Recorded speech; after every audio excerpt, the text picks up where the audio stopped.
introduce you to the focus of our documentary this afternoon, Frank Schaeffer, and tell you a little bit about how this came to be. My colleague Jeff Proctor-Murphy and I are producers of a curriculum called Living the Questions, and through that we worked with an amazingly talented documentarian who is our post-production and videographer guy.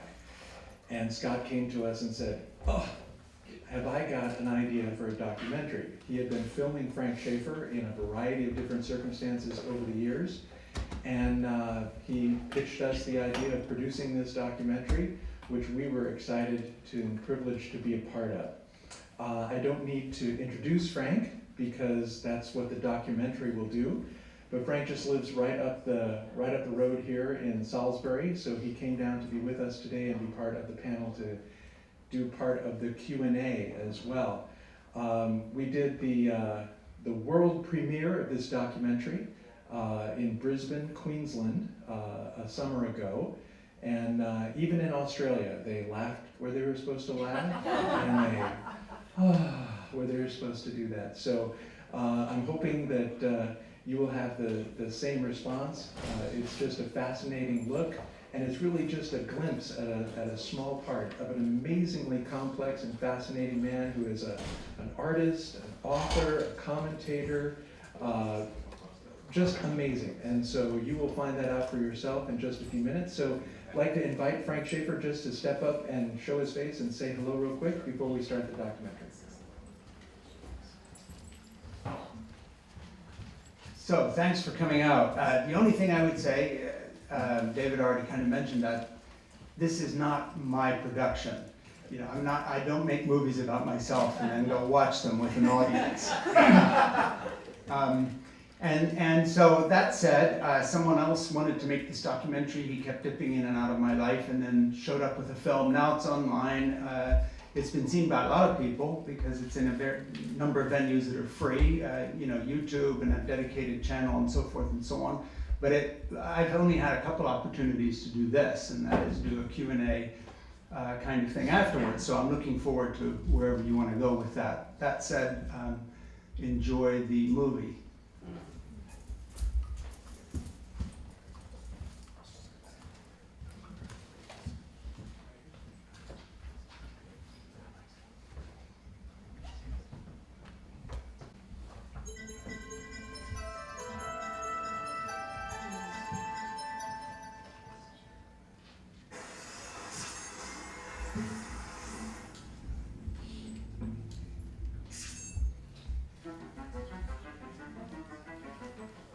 Excuse me, folks. It's just a quick setting on this computer. Back in 1954, when you both... I apologize for this. Look at that mustache. That's it, yeah. The other thing I would mention is this was a very short documentary.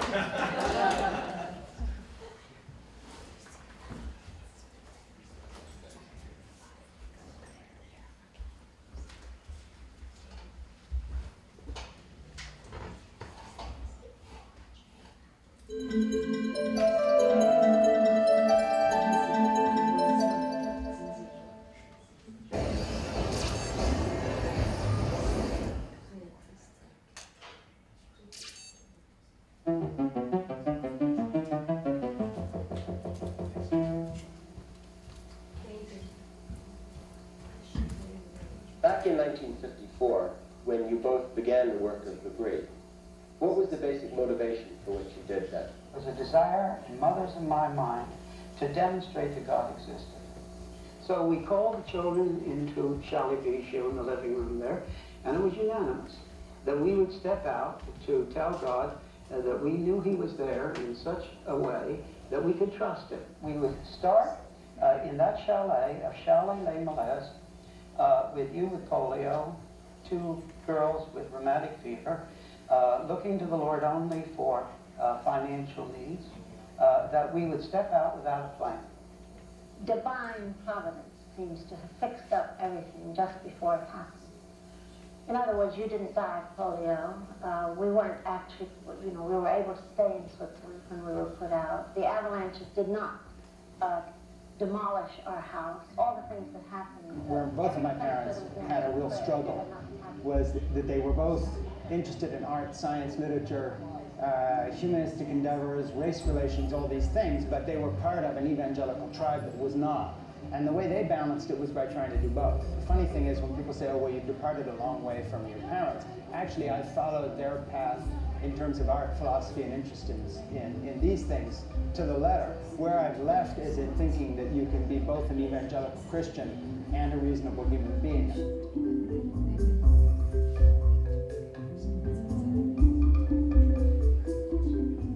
What in the end then is the answer to the monstrous inhumanities which humanism has produced in our culture? The real Christian ought to come out and he ought to say, this whole thing is truth that I have in the totality of Christianity. And what you have is a complete lie, a complete falsehood, and meet it on every front simultaneously. I do not much believe in the ecumenical movement. I think most of it's a lot of hot air. The only thing the ecumenical movement in the 60s did for Catholicism was to infiltrate it with the rot of liberal Protestantism. I don't have to rate this morning. Our subject is book banning. The traditional Christian view has been relegated to a subculture. You can't get your books in the libraries, and you can't get them in the bookstores? Right, particularly books from a traditional Orthodox Christian point of view. Getting to our heavenly home, wrong markings are put there by people who say that you just got here by chance. Just lots of little electrons, lots of little particles zooping themselves together by chance through all the centuries and centuries of time. Does it make sense? Doesn't make sense, does it? The wrong markings will lead you to a precipice, and you're surrounded by wrong. My mom came out of an evangelical missionary background. Her parents were 19th century missionaries in China with the China Inland Mission. Okay, so I grew up on stories of miracles in the Gobi Desert, angels showing up to feed missionaries, rescue children, stuff, sort of an entire mythology of belief. Anything that would happen that would be coincidental that you could ascribe to God's leading or a satanic attack, you did. So Mother and Dad would have believed in a literal devil, all the rest of it.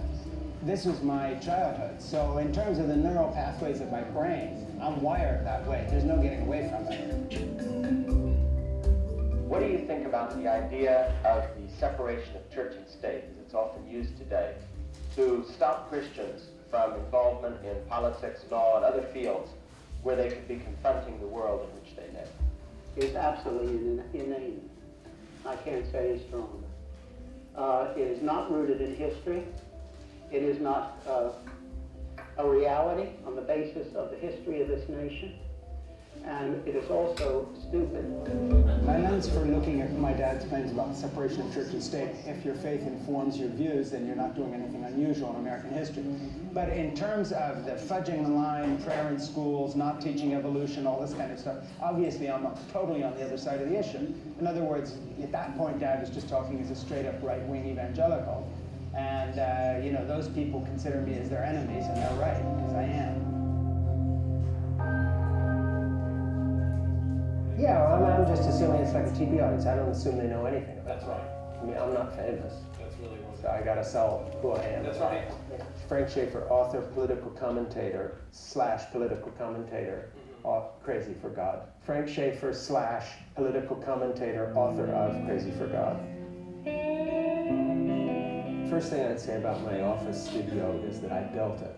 So what I first did in this room is built it. There was nothing here. There was a woodshed, and there's a couple of beams around that still show from that. I stripped it all down to the wood, took the roof off, and built the roof. Jeannie and I moved into this house in 1980. We've been here 32 years, and I've done a building project every summer, so we fix it up as we can afford it. And that comes out of growing up in Switzerland, by the way, where I was homeschooled and didn't really get any real education at all. Was just allowed to hang around the village, and who I hung around with was the carpenters and the masons. So, you know, I can mix up concrete, cast it, you know, I know how to use rebar and all the rest of it, and that's part of my life I love. So what you're looking at is one of my little building projects here. And I paint what I grow in my garden. I paint what I see out my window at the marsh at the Merrimack River. And I play with my grandchildren. Lucy has a corner over there with clay and crayons. I play with my grandson Jack. We have what we call Bach and crackers.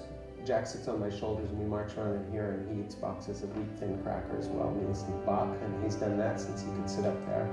So that's what I do in this room. And then I also write books like this one, Crazy for God, which I wrote sitting here, and half a dozen other books. I do my blogging for Huffington Post here. I was one of their first bloggers. Ariana Huffington got in touch with me when she was opening up and asked me to be a blogger. Probably answer 30 to 40, 50 emails a day, because I tend to write to everybody who writes to me. So that's what I do here.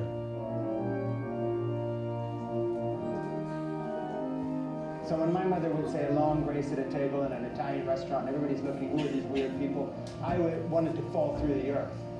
There's a little English girl at the table looking at me, and I know she's going to say, why are you all so weird? I was very aware. So essentially my entire youth and teenage years was spent trying to find some way to be normal. Even from a very young age, I was intensely uncomfortable with that, witnessing evangelism, the whole bit.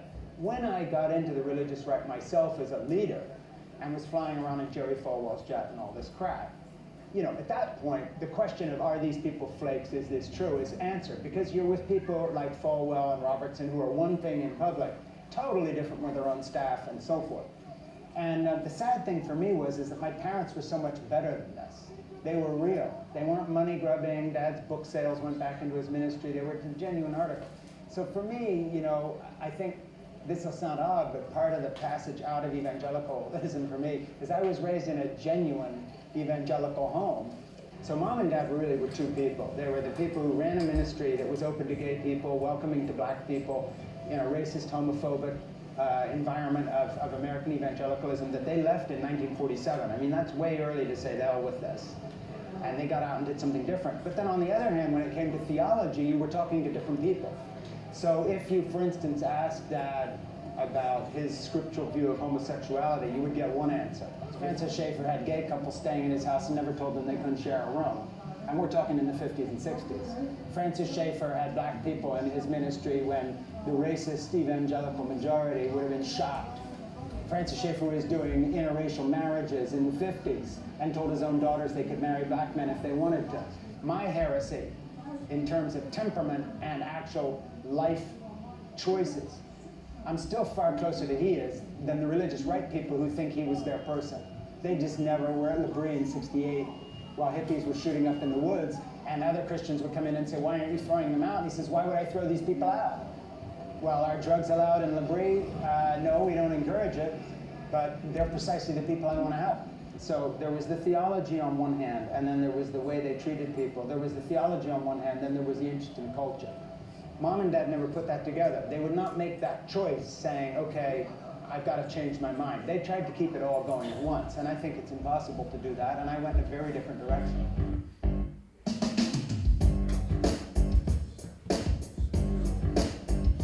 I kind of was like Rip Van Winkle. I left this evangelical right-wing movement about 30 years ago.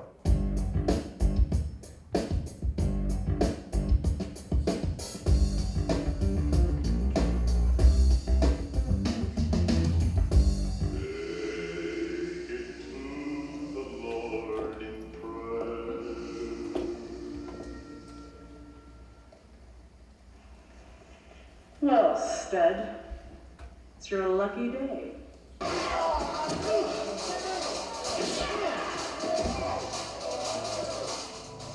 And I wrote many books, 4 novels and nonfiction about my son being in the Marine Corps, all sorts of subjects. Some fathers would be thrilled to have a son in uniform, but not the father you're about to meet. I come from the Vietnam generation, and to me, being in the Marine Corps is body bags and coffins and all the rest of it. And so, my worry was very immediate and very real, and that is Marines get killed. And finally, in my 50s, I came back to the fact that okay, it's time to write a memoir. So I wrote this book called Crazy for God, and I'd sort of been, out of the evangelical mix, not much contact anymore, because if you get out, you're sort of cut off. So I didn't know what the reaction would be. I was writing it for folks who read my books, people who read novels, literary types, et cetera, et cetera. But what stunned me was that the email ran, literally, I'm not making this up, about 100 to 1 positive when it came from evangelicals. They were saying, well, you told our story. Your journey out of right-wing Christianity is the same story we have been following. And so I find that there's a big current through the former evangelical groups now, sometimes generational, but sometimes not. Men and women my age who've just had enough of the hate and enough of the reaction and have left, that still longs for a genuine spiritual connectedness and community. It still has a love for the gospel, Christianity, and yet at the same time has utterly rejected this right-wing course, or is at least feeling very antsy and nervous about it and glad when someone like me comes along with that past who's spoken up and left it. And since that reaction happened, I got interested again in speaking in Christian communities.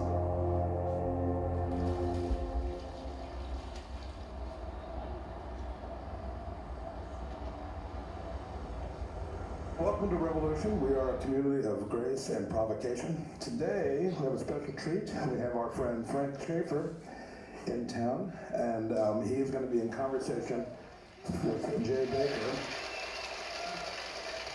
So nice to see you all. Oh, hi, Tammy Faye. Hi, Tim Baker. Mom, we skipped school just to say happy birthday. It's Tammy, Sue, and Jamie Charles. Come on out.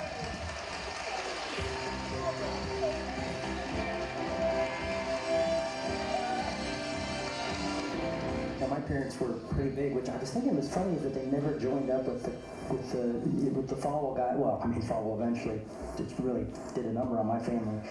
But, you know, I mean, my dad was never a joiner, so he never really joined up with the Christian right. I was listening to our interview with you, you're talking about going to see Reagan, and my dad has pictures with Reagan and George Bush Sr. and all that stuff. It's just funny how the evangelicals were like all in the White House at that time. We used to leave our own graffiti in the bathroom, but Jim and Tammy were going to have Frank was here. My dad was going to buy me a black suit and take me to the White House one day. That never happened. 1987 happened. My parents had a scandal. A few years later, my dad went to prison. The church split. I mean, the church wasn't there. I saw the disloyalty of the church. Jay and I have totally, our own paths and stories, but in terms of mine, I kind of grew away from the idea that somehow I would have to inherit this mantle in a nepotistic sort of North Korean government style, where because you're a Kim Il whatever, then you've got to be the next Kim Il something else. If you had been an evangelical in the 1960s and the 1970s, and certainly by the 1980s, you would know who Francis Schaeffer was. You'd know who my mom, Edith Schaeffer, was. They were both prolific authors. When my dad died in '84, it was just a choice saying, I don't care how much money's here, my marriage is no good because of this, I'm not a good father, I'm slapping my daughter, I'm furious all the time. Basically, I hate this world. How did I get into this? And it wasn't so much theology, it was just this, I was on a collision course with myself. Because I'm an artist, I'm a writer, I had to discover all that, but at the time I knew that whatever this is, it isn't me, and I don't care what the paycheck is. So I got out for kind of, you might say, aesthetic reasons, and then they developed into more political, theological ones later. I just couldn't stand the environment anymore, and I bailed. And paid a heavy price financially, because the big bucks were in the God business. And later, it went through the political changes that put me on HuffPost and all this other stuff now, as opposed to where I was then. But I didn't start out with some big, the hell with this, I'm out of here, I disagree. It was just, I can't take this anymore. I would just say the rise of evangelicalism had several parts. First of all, if you go back to the 1920s, it's the reaction of fundamentalist Christians in places like Princeton Seminary against what they would regard as liberal theology that was being imported from Europe, from, for instance, the German theologians who were involved in what was called higher critical thinking and so on. People like Gresham Machen in Princeton in the 1920s and before were taking, quote, stand against them, saying they're giving up their view of Scripture. And they left denominations, they left seminaries, and or like Machen were kicked out. And certain people followed them into the wilderness and established their own Bible churches, free churches, independent churches, new denominations, derivative of the Presbyterian movement, for instance, which had many, many different denominations come out of it. In fact, in my novel, Portofino, which is a work of humor, my first novel that's sold well to a lot of people who know nothing about Christianity, folks are always amused because the church that this family belongs to in Portofino keeps dividing, and they start off as the PCUSA, the Presbyterian Church USA, and then it's the PCC USA and the PCCC USA, and they keep adding to the initials as they get smaller and smaller, and in the end, in the novel, it boils down to one family, and a couple of followers. And there are people who really have gone through those things in many, many churches where they just split and divide, split and divide. Nobody's ever quite pure enough. And that's the evangelical disease. In other words, once you're hooked on the idea that salvation is not by grace, but by correct ideology, so you have to formulate it correctly or you're not in, then in individual communities, maybe your pastor is not correct enough, and so you split and you go with the youth pastor and form an even more correct church, and then he's not correct enough, and so now you just are down to a Bible study group being correctly led somewhere with the right interpretation. So it's a very divisive idea that salvation is through correct theology and belief. The traditional evangelical movement, as it morphed in the 1970s into a political movement, came out of the fights in the 1920s primarily between what were the emerging quote-unquote liberal denominations that became the mainstream denominations, and those that adhered to a more fundamentalist, literalist interpretation of the scripture. So it was a dividing of the ways, a parting of company. Fast forward up until the 1950s and 60s, you had the emergence of people like Billy Graham with his crusades, calling people to accept Jesus as their savior, a kind of a formulaic statement of what it meant to become a Christian and how to become a Christian. You may be living in a food paradise. You may think that you're a Christian, but you're not. I'm going to ask you to come out of your seat from all over this great building, from up in the balcony, all around. You come and stand quietly right here in front. Say tonight, I give myself to Christ. Fast forward a little more, and you get into the 1970s, Roe v. Wade, the part that my family, the Schaeffer family, played in the rise of the religious right, along with Sierra Coop, who then became Ronald Reagan Surgeon General.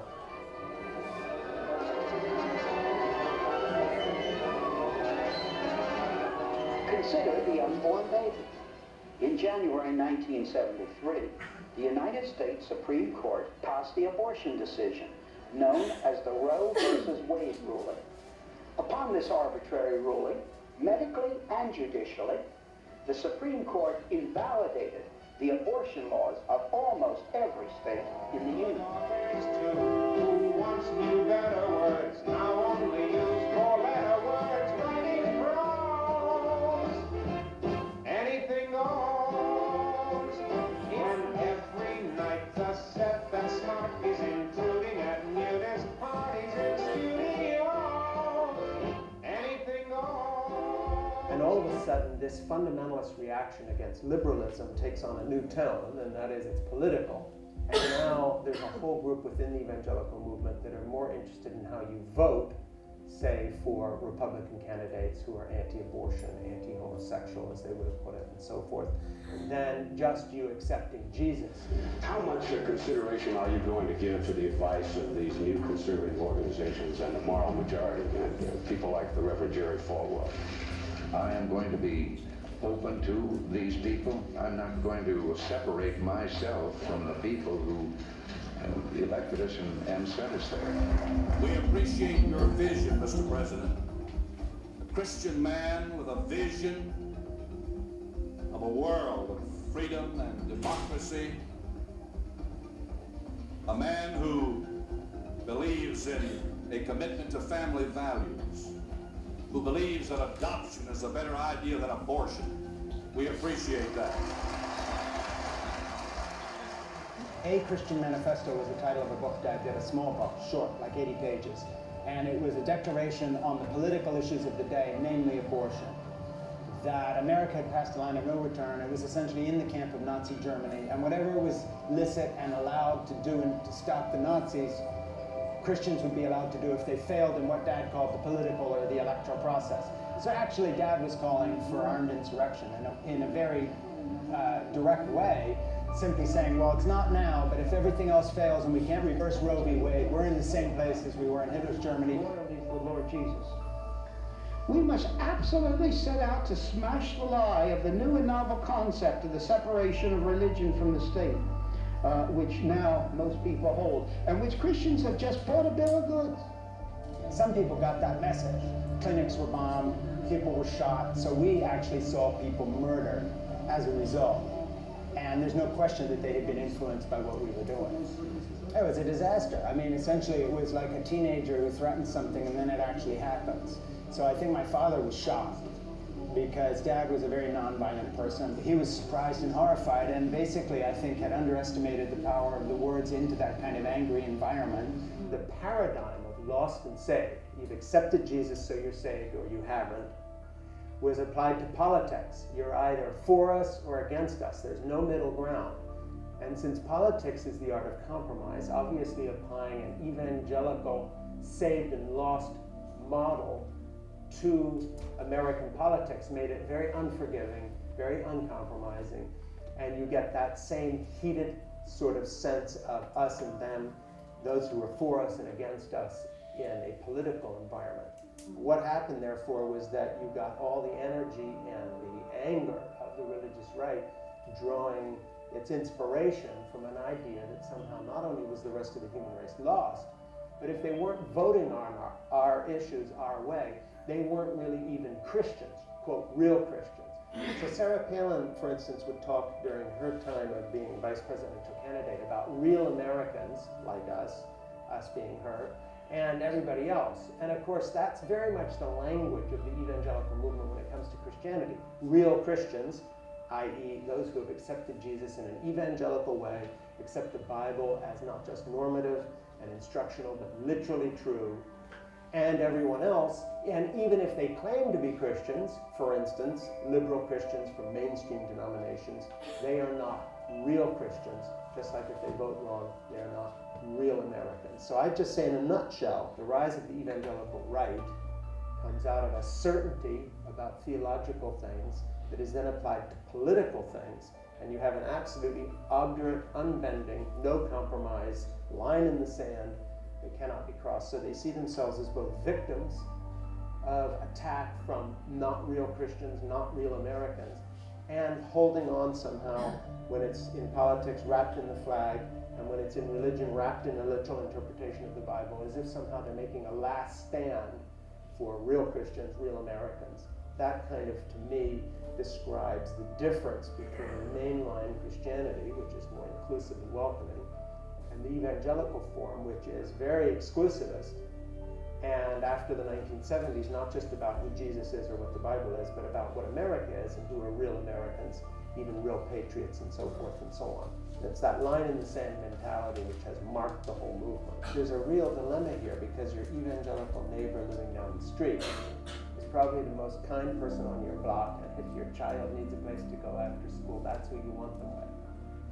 But in terms of how they vote, if I can use a simplistic analogy, they are the people that will prevent you from getting universal health care for folks, because they have decided the federal government is evil, because the federal government allows abortion or homosexual marriage or whatever it would be as they would think of it.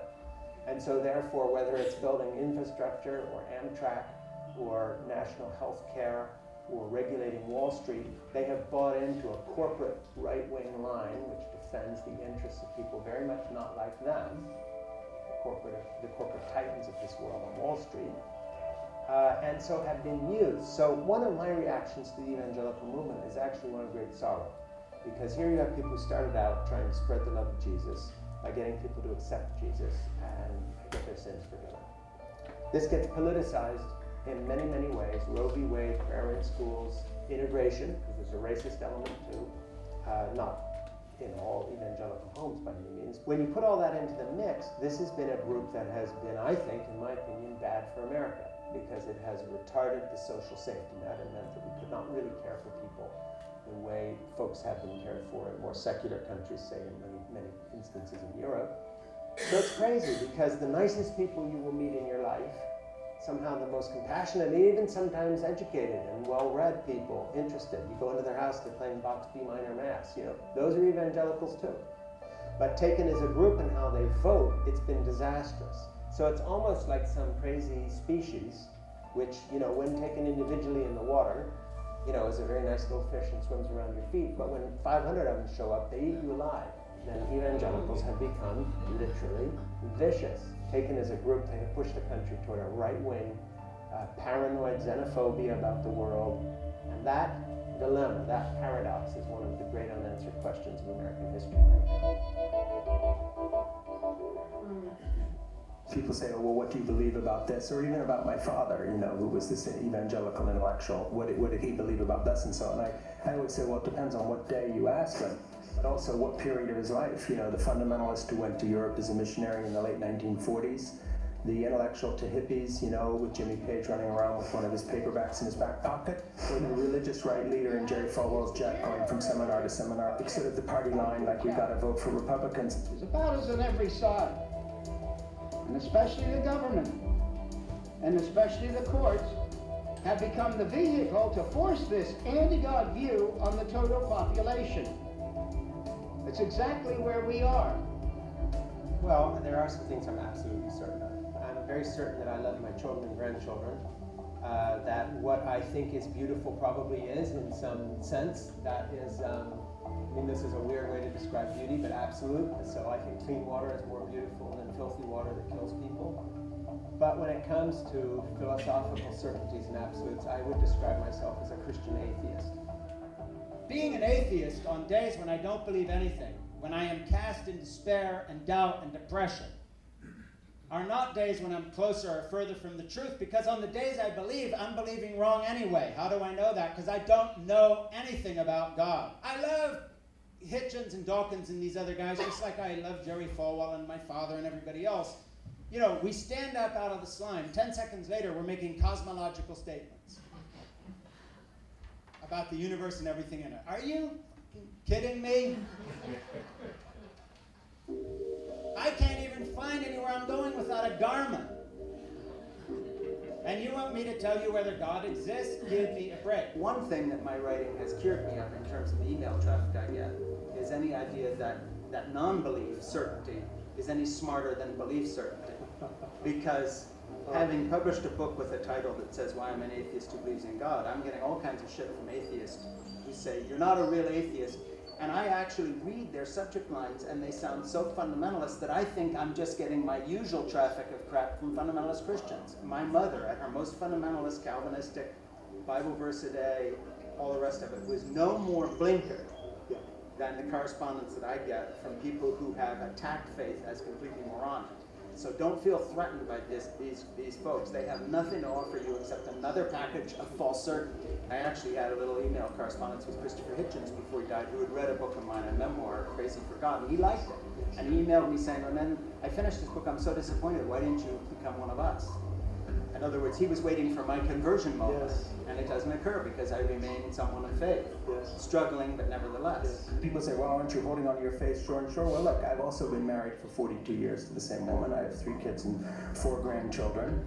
There are days I'm married, and there are days I'm not married. There are days I love my wife. There are days I fight with my wife. There are days when I'm glad for what we've had over the years. There are days when I think, gee whiz, you know, I met this girl when I was 17.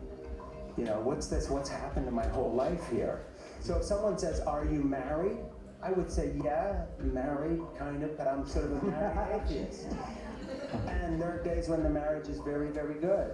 And obviously more days than that otherwise. And so what I don't understand is why, when it comes to theological questions, certainty is given a premium when nothing else in life works that way. So why can't you be an atheist some days and love God other days? And the only reason I can think of is if you believe in hell based on people who would be sent there if they don't believe right. And what really changed my thinking on that was my own grandchildren. I was a bad father, a 17-year-old, 18-year-old father slapping his little girl. And if I could go back, I'd literally cut my hands off because I'm so angry with whoever that asshole was. I don't know him anymore. It's 40 plus years ago, okay? But I can remember what he did. And then I look at the reaction with my little 4-year-old granddaughter Lucy, or my grandson Jack, or even my teenage grandchildren Amanda and Ben. And the level of patience I have, and I haven't become a good person. I've just simply gone through an arc of learning and experience. And so I look at that arc of learning and experience and I say, well, if you take the evangelical model of salvation, first of all, it's based on you're saved if you have correct ideas. So basically, let me be God for a minute, and Lucy's my creation. She isn't, she's John and Becky's creation. They weren't like that, but she's my granddaughter. There's nothing in the world that this little girl could do that would make me burn her for eternity. So she can get my birthday wrong, not believe in me anymore, think she has 4 fathers, think that the Trinity has 4 people in it, that I'm not the Son of God, that everything, you know, because she can screw up all the facts about me. Do you think that would change one jot of how I feel about this beautiful little girl? She looks up in my face and says, I love you, Bob. She doesn't even call me by the right name. I'm grandfather or Frank or something, and she says, Bob. Where does that come from? That sounds like Baal. Is she worshiping the golden calf? But what I'm trying to say is, now how would it turn out that God is meaner and stupider than me? And that in an arc of a mere 40-year passage with children, I can learn not to slap little girls, but instead to be patient, so that when she almost set the house on fire the other day with a candle, I just take the napkin and put it in the sink. No slap, no yelling. You see, that's not such a good idea. I know, Bob. And I think how I would have treated my daughter 40 years ago, and I couldn't. So the fact is, are you telling me that if there is a creator in the whole millennia, that he cares if you get your theology right about this person and that that's how you're saved? This is insanity, because essentially it means that we are saying that we're describing God's character as meaner and stupider than a jerk like me who was slapping his little girl and learned not to, and God has been around since the beginning of the Big Bang and still hasn't learned to be nice to anybody. This is insanity. Certainty kills. And in one of my books, I have a line, I think it's in Sex, Mom, and God, that nobody ever blew up an abortion clinic or a mosque after yelling, but I could be wrong. That just doesn't happen. Well, similarly, you know, the spirit that powered this hand to slap a little defenseless 3-year-old when she annoyed me was partly youth and experience and just being a bastard, okay? But part of it was a theological certainty that painted me as the dominant male in a household that had to discipline and drive the truth into children and keep them sheltered and make sure my wife did the right thing, and we all had to toe the line. And so the arc away from that kind of certainty has also been an arc toward mercy and compassion. I dealt with some of my demons and got out of a profession I really hated, which was the God business, from a hard right position, and had let go of this idea that I had some special divine wisdom. I had this Bible that gave me the role of what a father and a man is, and in that Bible there's stories about little girls being stoned to death in the court of their father because they lost their virginity. And, you know, it's a mean book when it comes to how to treat women, and this bleeds into the way women get treated, and it certainly bleeds into fatherhood. And so today, literally, it breaks my heart when I read some evangelical literature sometimes, a couple bestsellers, actually, on, quote, how to raise children, and it involves spanking and hitting and beating kids when they're little with coat hangers and all the rest of this, as if somehow, you know, we've got to beat people into the truth. And even for the non-violent evangelical parents who don't hit their kids and so forth, this idea that somehow you've been given this revealed position, and you're right, the whole world is wrong, and that kind of mean anger against gay people, and whoever the other is that you're talking about, feminists, whatever, communists, Marxists, socialists, Democrats, black people, whatever that is, it really bleeds into a domestic meanness and bullying that I found in my own life. So, you know, one of the reasons Lucy has a grandfather who's a hell of a better grandfather than he was a father is that I got older. But another reason is that I have really embraced an idea that I think is much more realized in mainstream churches, for one, and that is that paradox, uncertainty is not the enemy, it's actually the blessing. It's when you know you're right that you're really mean to people, and not the other way around. You know, if you were looking for pieces of your journey where things made more sense after you got there than they did before, one of them is to not try to resolve paradox. And to me, that's been the heart of finding a little peace in my life. You know, here's a guy that MSNBC calls all the time to talk about what the crazy people on the religious right have done or will do, you know, but whose real interest is the fact that I hadn't been down to the Andy Warhol retrospective at the Metropolitan of Art yet. Okay, they're not thinking that's who they're talking to. I'm not telling them that I'm not interested in their subject because I got another agenda going here, which is I've got to sell a book. Otherwise, I don't have a room to play with Lucy in anymore. Or I can't buy another 18,000 pounds of concrete to mix up in my wheelbarrow and both stay in Schaeffer and build places so Jeannie and I can rent the top floor and retire here and stay in our home because we can't afford to otherwise. You know, so I'm not talking about that stuff, and I'm just going down and doing what they want for a few minutes. Those are the sorts of experiences where in the old days I would be all anxious to tell my story. Don't they know who, you know, blah, blah, blah, blah. And I'm doing it here because you're asking me, and this is an interview, and you've asked me. But generally speaking, I have found peace in just, hey, you know, it doesn't matter who you are, it doesn't matter whether everybody knows, you know, all these different facets and everything. Be thankful for the opportunity you've been given here. You know, it's like I remember when I used to hitchhike around Europe a lot.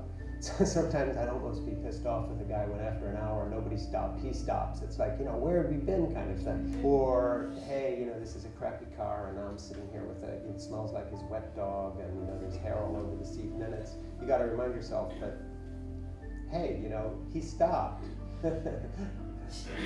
So I often think that, you know, in these media exposure things, it's like, you know, I'd rather be writing something different than what I write about on Huffington Post that makes it to the front page, which is always this sort of hard-edged political commentary. But this is the profession you've chosen, A, and B, at least they're publishing your stuff and putting it in front of people. You know, don't be so dainty, expecting it all delivered to you on a tea tray. That comes from being able to look at these contradictory experiences and life paths and have some peace in accepting paradox for what it is, which is just this is how life is. I guess the difference between me now and when I was younger is that I not only accept that, I actually revel in it. I love the theater of the absurd in my life. You know, I love the fact that you know, my interest is in art, and you know, I can tell you all about Lorenzo de Medici and Guglielmo and what happened with the Sforza family and the Pitti Palace and the bridge across, you know, to it, and how this connects with what was going on with the Doge of Venice and all that. Why? Because that was Francis Schaeffer's true interest. While people were coming over from these stupid institutions like Calvin College or Wheaton or all these places, all concerned about theology, what he really wanted to do is take them all to Italy and look at art, but they made him talk about Jesus, because that's how he earned his living. Well, you know, his son continues the tradition and paints less than he wants to and talks about politics when I'm really interested in the Medici family. So basically you just say, okay, I'll live with that. You know, my interests are not what interests other people very much when it comes to what actually makes my heart beat a little faster. So I'll go to the next tier because at least that works and they'll bring me in to talk about that. You know, sometimes I write things that's crap and not good, and then you can attack the ideas or I'm not logical, but a lot of the time when I'm, quote, answered by the evangelical establishment, it's just to attack me. I don't answer the reviews because life's too short, but while I read the first paragraph before I get too angry and then slam the thing shut, I just keep to myself, you know, my question is, but was it true? Forget my tone, or that I'm a jerk, or that, you know, I'm angry. Was it true?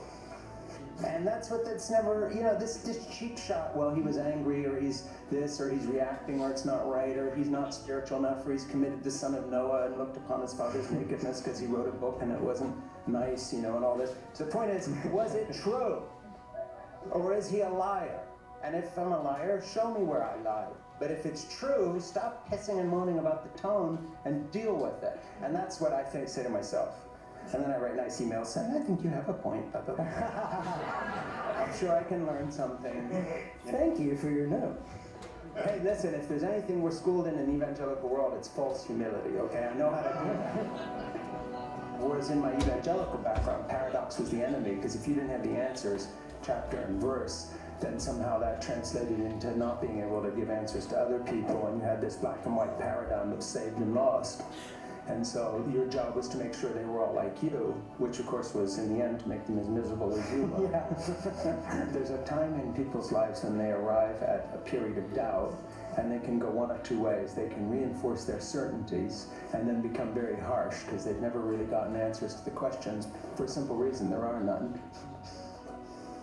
Or they can open themselves to the questions and not be pastors of megachurches, part of the big God business where you get a paycheck and some standing. When you look at some of the fury directed against people who depart from whatever it is, like somebody writes a book saying they don't believe in hell anymore, they question this or whatever, what's reserved for those people is a kind of a scorn and personality attack, character assassination. That really only belongs to people who are very insecure in their own views, because there'd be no reason to react that way. There are a lot of people in the evangelical world who are in leadership positions of one sort or another and have such fear of questions on an intellectual level that they lash out, and or they themselves have become atheists long ago, even if they won't admit it.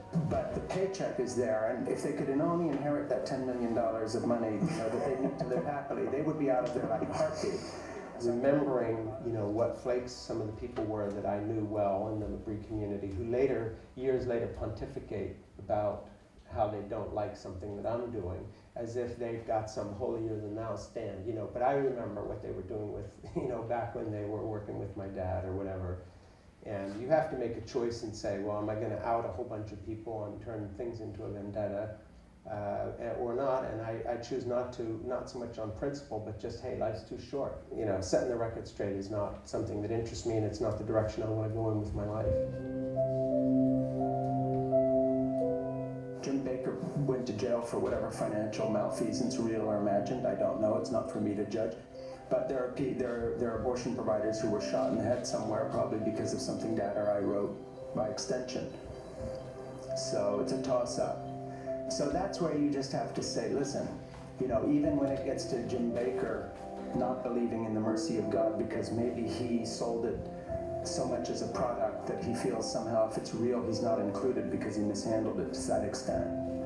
Or to someone like me who actually has to answer for the murder of some abortion providers in a only just 2 or 3 degrees of separation, not even 6. Do we believe in a redemptive paradigm where Christ ended sacrifice, or do we believe in a retributive God where it's all about, I'm going to get you in the end? And if we do, then let's be honest and cut to the real big chase. That means that in the sum total picture of everything, Osama bin Laden, Hitler, Pol Pot, Mao Zedong, and or evangelical leaders that ripped off everybody around them in the name of God, will find redemption at some point. Deal with it. And if we can't deal with that, then we can't deal with the fact that we will claim mercy ourselves. We have a retributive sense of primate justice. We want to slap down everybody in our way, including people who do terrible things. Fine, if you believe that an Osama bin Laden or Hitler goes to hell, finally, let's just remember this, from the evangelical point of view of lost and saved, in or out, black and white, based on theology and correct belief, that little old lady and child who was gouged at Auschwitz went into the German fire and 10 seconds later was in hell because they hadn't accepted Jesus. That's the same, quote, justice. So, when you get to the insanity of Calvinism, which goes to the next step and says, and by the way, that little Jewish girl who's burning forever, she was created for that purpose. Right. Then I say, kill God. Then I say, I am his enemy. But I know I'm not, because I look into the eyes of my little Lucy, and what looks back at me is not a paradigm of retribution, but ultimate forgiveness. I have times like you probably when you get depressed. Maybe you don't, I do. All the time. I was falling 6 days over these things, and times when you're depressed, you think about killing yourself. You understand people who do these things. You just don't for the family and people around you. And the fact of the matter is you look around the world, it looks very dark. And I was having a moment like that in church, going up to receive the communion chalice. And I've taken Lucy to communion now since she was born, and so there's always this little weight on my hip, so I hardly notice her. And I was just lost in the moment, and she was 3 years old, so she was on my hip. So I'm waiting my turn, and I'm just thinking, and now I'm lost in a reverie of self-recrimination, missed opportunity, wasted years, harshness, being mean to my wife, times I slapped my children, whatever it is, all this, and what am I doing here? This is hopeless. I'm totally lost. Not God's judging me, just I'm lost. Forgetting that Lucy's right there. And I feel this little hand come out and just touch my cheek. And I open my eyes, having kind of forgotten where I was, and Lucy's looking right into my eyes. And she's only 3.5, but if I can put it this way, it was a grown-up look. Like, are you okay? And I was thinking to myself, I have just seen the face of God. And I looked up and I suddenly realized, I know why I'm in line for communion today. And it was nothing spiritual in the sense of theological, that this will save me. It's just like, I know what grace looks like now.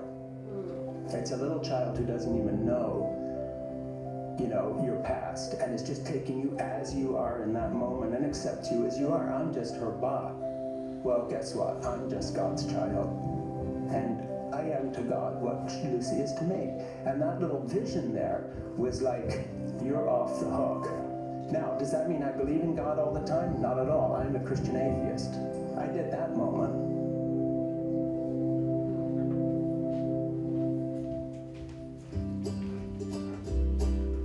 And I took my naps here on my terry cloth towel. For some unknown reason, I can't sleep during the day in a bed. go figure. So I put on BBC World Service and or BBC 4. Apparently sleeping to English voices is easier for me. And I lie down here on the floor and stretch out and sleep. And Jeannie thinks I'm absolutely out of my mind, but I don't know why I can sleep on this crazy floor made out of a very hard hardwood Ipe, by the way, which I put this decking in. Learned that you've got to pre-drill every single hole for a nail, which was a shock, so it was 3 weeks of work there instead of a day. And I napped there. And those naps were like 20 minutes long, and that's it. That's what I do in this room.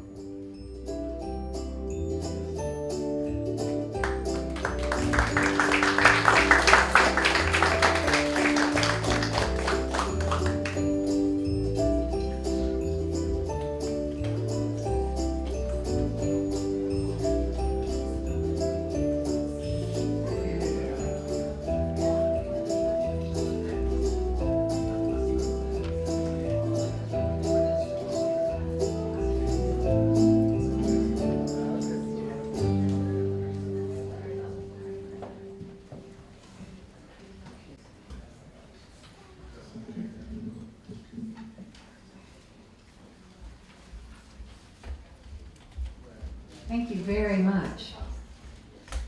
And thank you very much, Frank and David.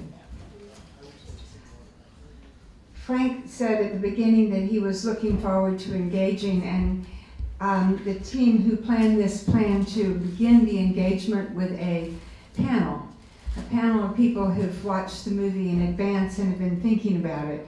So they're going to lead off. I'm going to introduce the convener of the panel. She'll introduce others, and then leave some time at the end to engage also with Frank Schaeffer. The convener of the panel is Dr. Shelly Rambo. Dr. Rambo is a professor of theology in the School of Theology. She does particular work on theology of trauma and theologies of healing. She also is someone who has wrestled with evangelical questions herself, both in her theological study and in her own life journey. So this is a subject that to which she brings enormous wisdom. Shelly Rambo.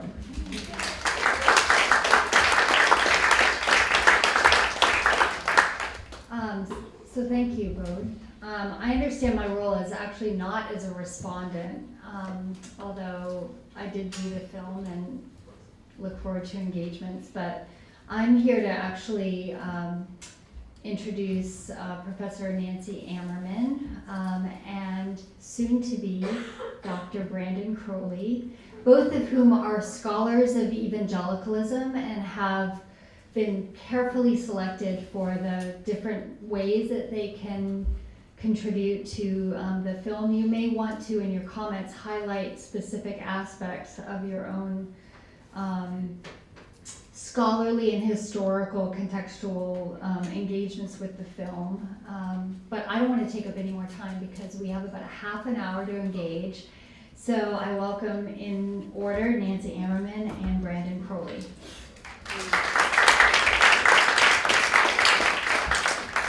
Well, it's a real delight to have a chance to engage with this very interesting portrait.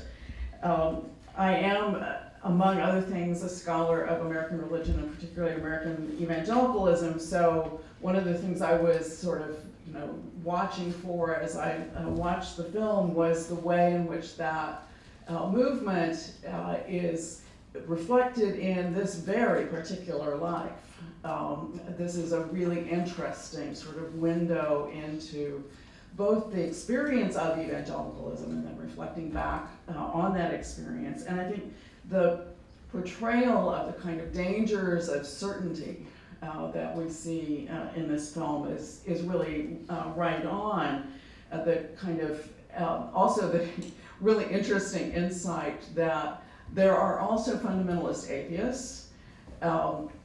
There's some really interesting work being done now on looking at the people who are what we sociologists call the nones, the N-O-N-E-S, the non-affiliated people, and looking at the really wide range of belief and practice that exists within that population, and only really a small portion of that population is actually atheist. But the atheists sort of get to define the terms, and really define the terms in very public ways, and want to say exactly the sorts of things that you heard Frank say, that, you know, if you're not like us, you're not a real non-believer. You know, you've got to be a card-carrying atheist about this. So I think there's some interesting places for us to engage around that question of certainty, the line in the sand, the black and white, that way of approaching the world. And one of the things that has, of course, happened that Frank points to is this wrapping of that certainty into the political realm as well. And I think one of the interesting things that I've observed about that is not just the certainty, but the way in which what we have now is a kind of what I would call a cultural package that's really tightly packaged, that there are a whole lot of things going together in that package of American citizenship and white American citizenship and membership in the Republican Party and anti-abortion and so forth, so that what started out perhaps as one or two key issues that evangelicals were convinced they needed to be active in pursuit of has gotten wrapped into this very tight cultural package that it's not clear to me how we're going to be able to unwrap that package. So I think there are some really interesting places for us to engage around those questions of the nature of evangelicalism and how it has been transformed and what you do when you leave. But I think one of the other challenges that this portrait gives us is the challenge of how do we articulate a positive view of the kind of faith that includes doubt. It's really easy to articulate, you know, this is what I'm not. But how do we, for those of us who embrace exactly the kind of reveling in the doubt, reveling in the ambiguity and uncertainty that we see here, how do we present that picture in a really positive way? And the other thing I will say is that I think it also presents us with a challenge for those of us who are not in the evangelical world, at least anymore. How do we learn from some of the things that they do right? How do we learn from the kind of strong engagement with a supportive community that is really critical to maintaining a sense of being able to see God in the face of Lucy and being able to experience the presence of God in receiving the chalice? To recognize the importance of those times when we come together and engage together in the rituals that reinforce our sense of God's presence, and engage in conversation with people who can help us continue to clarify and open up areas of question and doubt, as well as the moments when we glimpse the faith. So I think those are the things that I wanted to just lift up, that notion of the challenge of learning from the strengths of evangelical communities, the challenge of articulating a positive view of the kind of faith that is based in doubt, and the engagement with those questions about how do we understand and actually interact with an evangelicalism that has now gotten wrapped very thoroughly in a political blanket.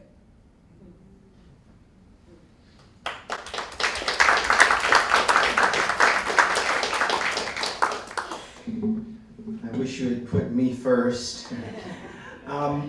So my name is Brandon Crowley, and I am very interested in the role that the African American Church is presently playing in the liberation of LGBT persons of color. Traditionally, it's been assumed that the Black church is only a place of terror for LGBT persons, but I've found that there are safe spaces across the country that actually practice not only private empathy, but they promote equality from their pulpits. This brings me to what my interest was in your work and in the documentary. There was one thing that you talked about, the separation of theology and, quote, the way they treat people and culture. In the Black church and in my studies, I see this as the we have gay people in our family and we have gay friends, but we keep that over there. And then when we go to church, we interpret scripture and our understanding of salvation and our pursuit to be saved ourselves gives us the ability to seemingly forget about the empathy that we had with those persons who were in our families. There's another statement that you made. Once you are hooked on the fact that salvation is not by grace, but by correct ideology, so you have to formulate it correctly or you are not in. That relationship with God is based upon correct theological and belief in God. It's one of the things that became very interesting to me in my own research is how people are able to practice what I'm calling private empathy and to love people privately and to care for them privately. But somewhere in that ride from home or from work to the church, when the practice of biblical interpretation comes into play, that private empathy turns into sort of hatred being spewed via scriptural interpretation and correctness. So I'm really interested in what does this weddedness to scripture have to do with the ways that we either practice empathy privately or practice it publicly.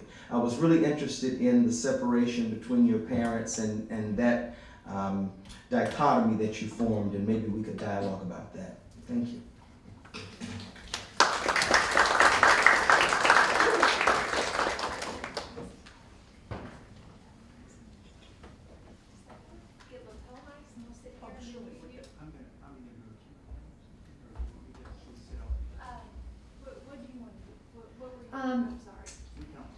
So I think there's a couple different plans going. So I think what we could do is is there another chair or not? Not really. Yeah, I'll get one. Yeah. Okay. I thought it'd be nice to hear questions, maybe just not do one at a time, but to hear responses and questions. And then you and Nancy and Brandon and David, okay, have the opportunity to respond, but it might take a long time if we do one. I'd love to hear responses from people out here. Frank and Nancy and Brandon can listen to those and then choose to respond. How does that sound? We have moving agendas. Oh, very nice. Pass them to the audience, but then I thought maybe Great. they could get lapels. Great. So let's it's a lot to take in, that film. I watched it twice. I had a lot of notes from the first time and then had a different set of impressions the second time. So it would be great for us to hear, because now that we have walking mics, responses, questions, maybe take a couple and then hear from the panelists. Anyone?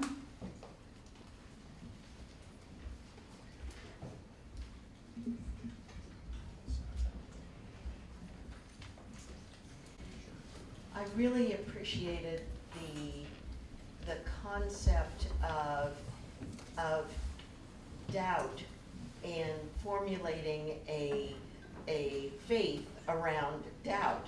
To me, that's, it is just as much a part of my faith, my doubts, as those moments when I feel sure. And I really appreciated your articulation of that.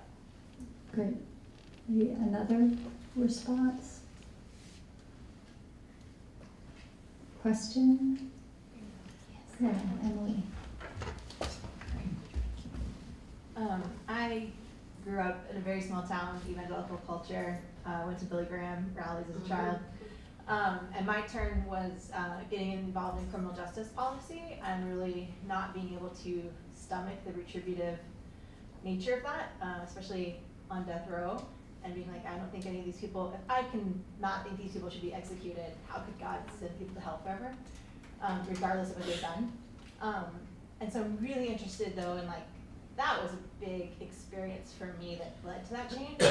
And I'm interested in how you make that cultural change from a retributive justice culture to a restorative justice culture, because it seems like a very Herculean task in some parts of the country. Nice. So one more, and then I hope that you're flagging things that you want to respond to. One more. Yeah, Chad. Yeah, thank you for this as well. And I went to a Christian high school where we read your dad's books in class, right? So it's good to have some flashbacks a little bit. But I'm interested in this. You know, I study some of this stuff too, and I've been digging back through some archives and such. And it's really interesting to me to see the dual presence of two narratives, of the sort of moral majority narrative, where we are the real Americans, we are the real Christians, we are the true owners of so many of the narratives that are really important to American identity, which even turns into a sort of co-optation of the civil rights narrative through this abortion rhetoric later on, where abortion is the new slavery, Roe v. Wade is equated with the Dred Scott decision. So there's this sort of sense of we are the true Americans, but at the same time, and in many of the same publications, maybe just the backside of the page, this idea that we're also victims and sort of perpetually persecuted. And so I wonder if you've had any insight in how those two narratives sort of coexisted, but also how we do seem to be seeing a switch where the moral majority part of this is kind of fallen in most of the sort of legal recourse and rhetorical discourse and stuff has fallen on seeing Christians and Christianity as this perpetually persecuted. Like Mike Pence's first speech as vice president, he said, Christians are the most persecuted people in the world, right? So I just wanted to see if you could give us some historical context, and also Dr. Ammerman and Brandon Crowley. I think Great. So we've got He's already heard more than we have a very rich set of reflections: doubt, retributive justice, kind of the moral majority, this victim mindset. So. The only thing I'd add about the film, which will be self-evident, is that, put it in context, Lucy's 3 in the movie, she's 10 now. And of course, Trump was not even a kind of a bad odor on the horizon. I mean, we've heard about him in other contexts, but what's happened since is sort of like the epilogue to this book, if you want to put it this way. Had not been written. Microphones. Yeah, I can get up Yeah, here. let's- I don't know if this Is that is not on. working? It might not be on. I don't know. All I'm saying is that back in the day when they made this, you know, Lucy was 3, she's 10 now, and of course Trump wasn't on the horizon yet. So the context of this film is kind of interesting now because it was a bit of a foreshadowing of what was to come. In fact, an explanation of what was about to happen in the final chapter of this book that Dad and Jerry Falwell and others played a part in writing the beginning of.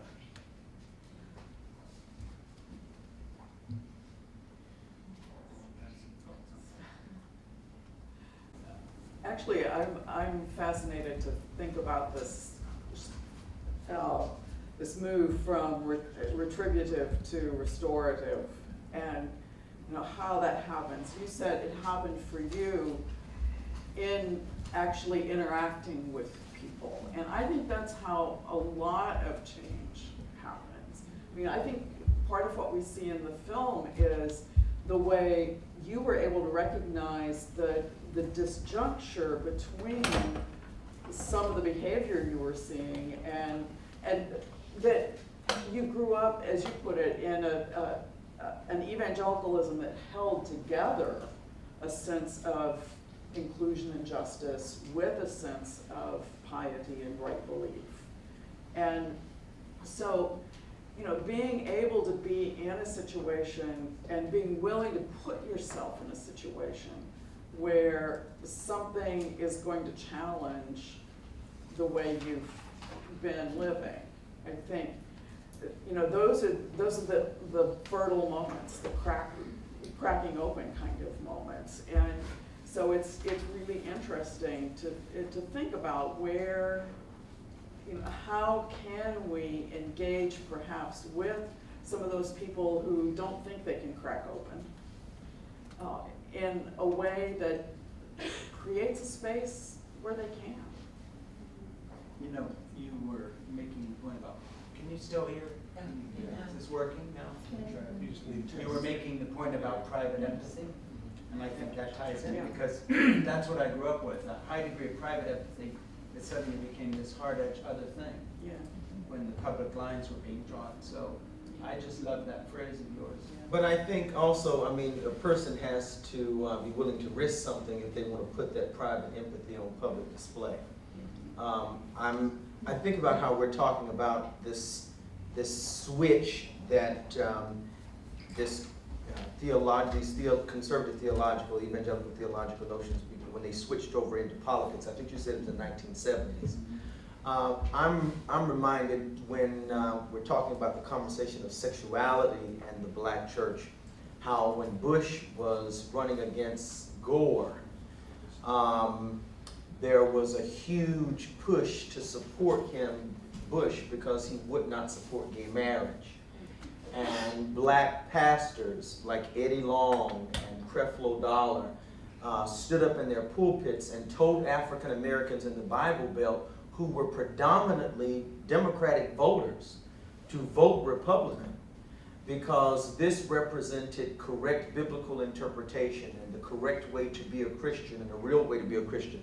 I also find it interesting that the definitions that you give for being a real Christian are somewhat parallel to some of the definitions that we use for being a real Christian in the black church, meaning being heterosexual. Well, of course, accepting Jesus Christ and the Bible as a normative claim. I think it was actually the Jerry Falwell piece when he was giving the speech for the graduation. Oh yes, have a vision of freedom and democracy, and an understanding of, and I'm putting this in there, heterosexual family values and ideals, and a belief that adoption is a better choice than abortion. And it's sort of this idea that if you vote in this way, if you vote for this particular candidate, then that means you're a real Christian and you're doing the Christian work that one should be doing. So then it becomes very difficult to ask someone to turn their private empathy into public compassion when you're asking them to not just go against their form of biblical interpretation, but you're also asking them to go against their culture, to possibly ostracize from their families.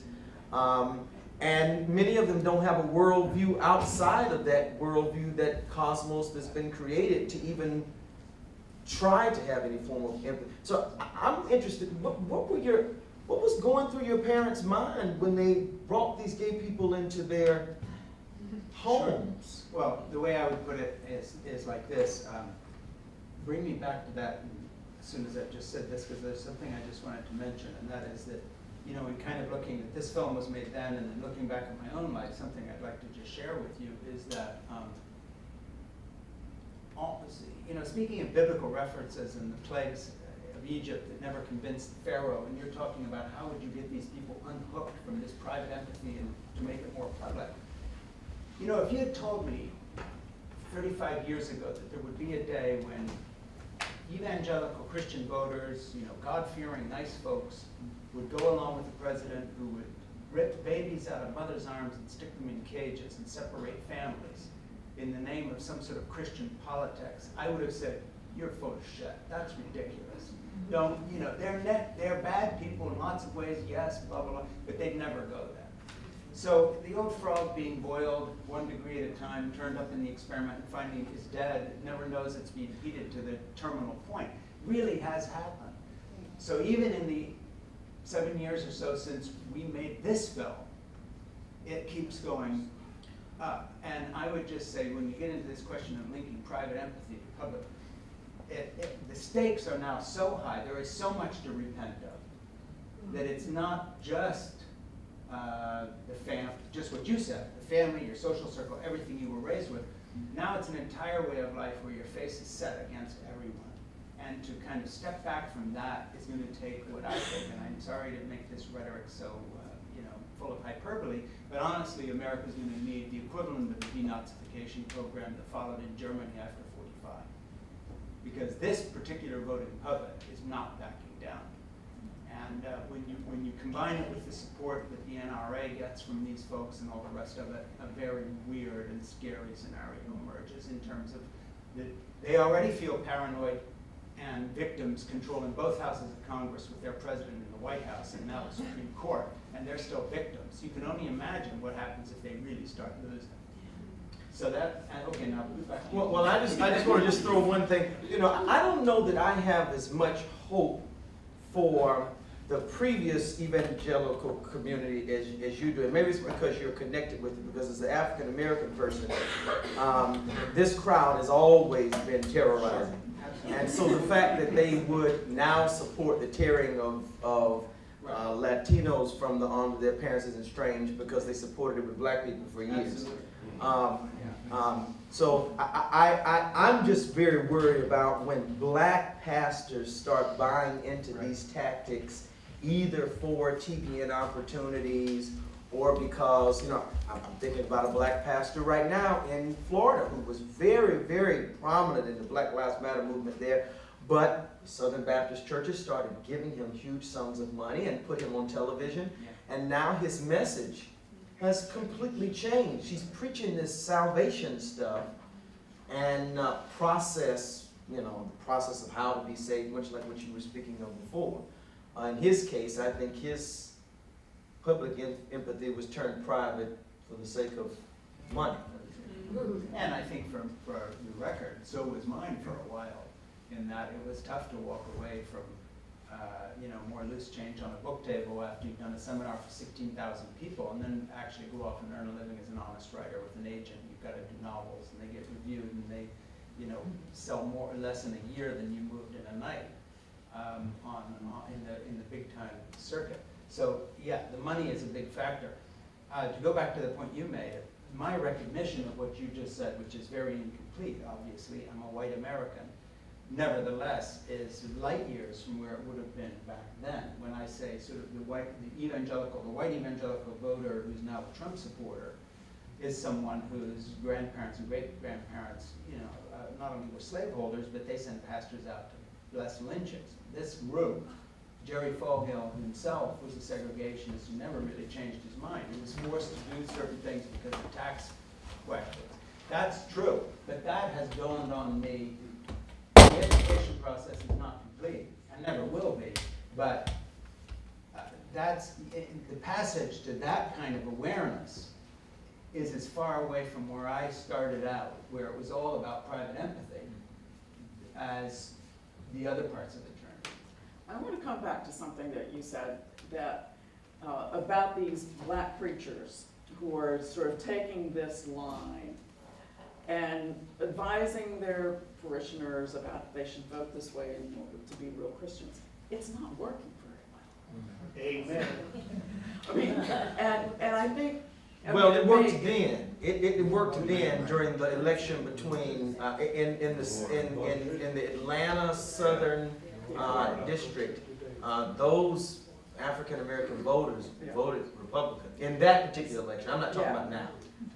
But if you look at the overall percentage of African American churchgoers who are Republican, it's pretty small.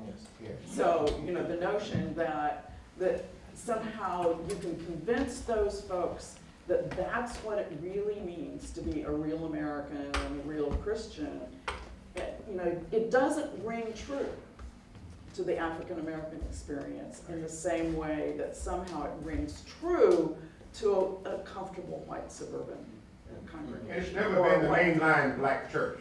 Yeah. That's not, they don't represent the mainline black Yes, church. yes, Yeah. yes, yes. Yeah. And let's be clear about that. And so, you know, I think there's an interesting clue there. I haven't quite put my finger on it, but I mean, race is obviously at the heart of this, but no, they're trying to preach the same kind of theology, and it doesn't ring true.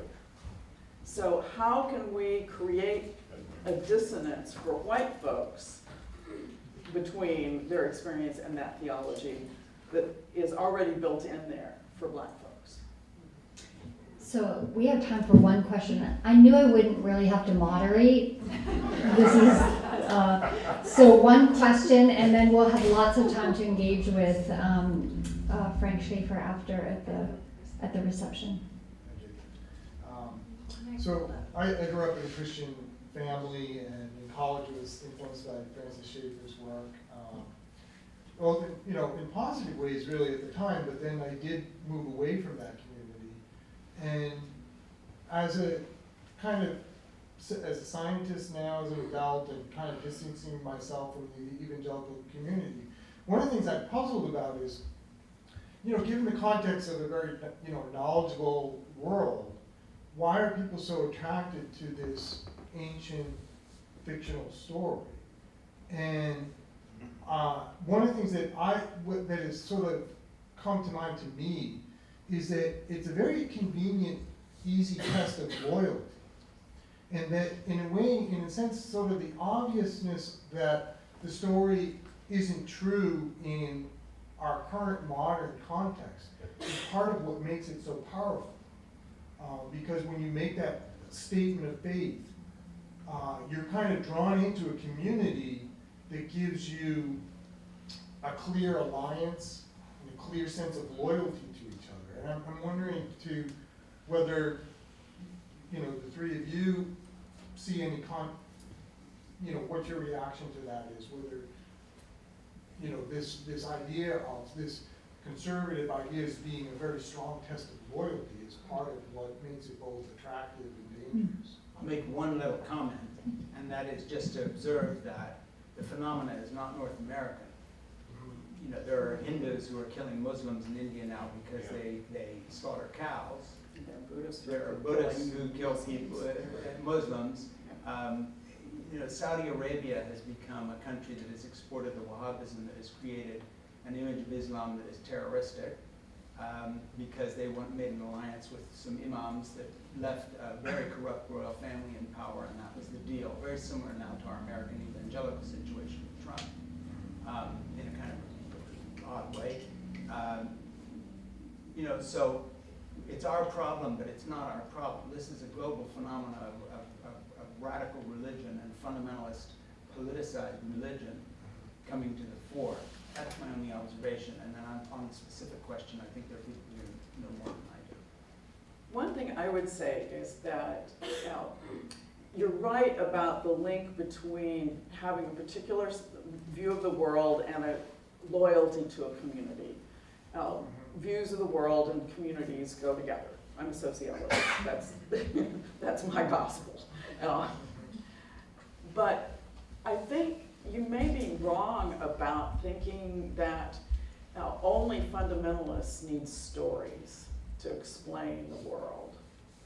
I think we all have stories that we walk into and through. And I think that one of the things that is powerful about being a part of a progressive Christian community is if that progressive Christian community is telling lots of stories about where God is, has shown up, has been a part of our own experience, has been present in all sorts of places and times in human history. I think the need for that kind of multiple orienting stories is there for everybody. And it's not just a fundamentalist thing that we need a story. Brandon, do you want to respond, Brandon? I think I'll just say very simply that I think it's very easy to give a lot of airtime to the negativity that takes place in religious traditions. and a lot of times we don't have the opportunity to share the good. And perhaps the stories that have been used to terrorize people, we can try to reimagine and reclaim those narratives and to try and introduce those to communities again. Great. I just want to close by, I will offer a little comment. There are many people for whom they're insiders to this tradition. And as a theological educator, I witness many people who have suddenly become outsiders, right? Trying to find what's my relationship to this really whole world that I grew up in. And I just want to say to Frank that sharing of the journey of what it means to be loved and inside and suddenly find yourself on the outside, and how disorienting that is, and trying to find a way beyond that as someone who's excluded but still feels the sense of that faith is important. You tell a really important journey, I think, not only, I think it's a gift for many people who I meet, and maybe for my own insider-outsider journey. It's a narrative that's very important because many people are trying to find their way back home. And what is that home when you can't intellectually go back, or you can't for reasons of you feel the tradition is so violent at its core, but that it is a personal journey, and I really appreciate that. This is also shouting out to you as a filmmaker, which is the power of having that be someone's struggle to try to find their way back home. And that dimension of the film is a real gift as a theological educator, when I meet many people who are trying to figure out, where do I belong? And where do I belong in a faith tradition if my faith tradition has said no to me, right? So thank you for that dimension of the film. I think it's a gift to tell that through your own story. Well, I didn't make the movie, but I did write a memoir called Crazy for God, which, since I'm not an evangelical anymore, I didn't bring a box to sell. But it is available on Amazon. One little point to that, which will just bear what you're saying. After Crazy for God, my memoir came out, and Terry Gross had interviewed me for a couple hours on Fresh Air about it, so it suddenly became a thing. I got a call right out of the blue from a group in Manhattan that specializes in helping people who have run away, literally had to run away in the case of the women, particularly from Hasidic communities in New York, and help them just survive, because they've lost everything. They weren't even educated in the American system. Half of them don't speak English. It seems crazy. I mean, you think Manhattan's cosmopolitan. Might as well have been an island in the middle of the Pacific. And I sat in a room with about these many folks, and we were talking. They were reading the book and trying to understand from the point of view of how to counsel these folks, and the sort of similarities between my story and theirs were such that we all understood each other instantly. I totally got where they were coming from in terms of their own burdens, their own anxiousness, and was just there to comfort them, saying, hey, there's life on the other side of this tunnel. It's never going to be easy. You're never going to find home again, as you put it so beautifully. But I'm here to tell you, as someone who came out of the heart of something just as closed in another way, that I get you.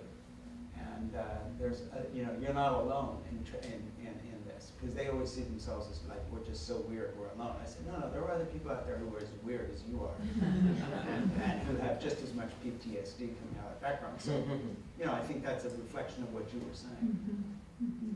Well, thank you. Can I get the URL real quick? Oh, sure. Yeah, thank you. As Dr. Rambo indicated, sometimes it is helpful to review something like this, and we wanted to let you know that it is available online, the entire documentary, at www.letmebefrankmovie.com. You can go to that website, and you are free to view it as many times as you want, show it to whatever other communities you want to be in conversation. And if you'd like to have Frank and Scott, the videographer, come and be a part of a panel, just let us know and we can arrange that. So, thanks. So the conversations can continue. I'm supposed to shuffle you to the reception, and I want to thank our panelists.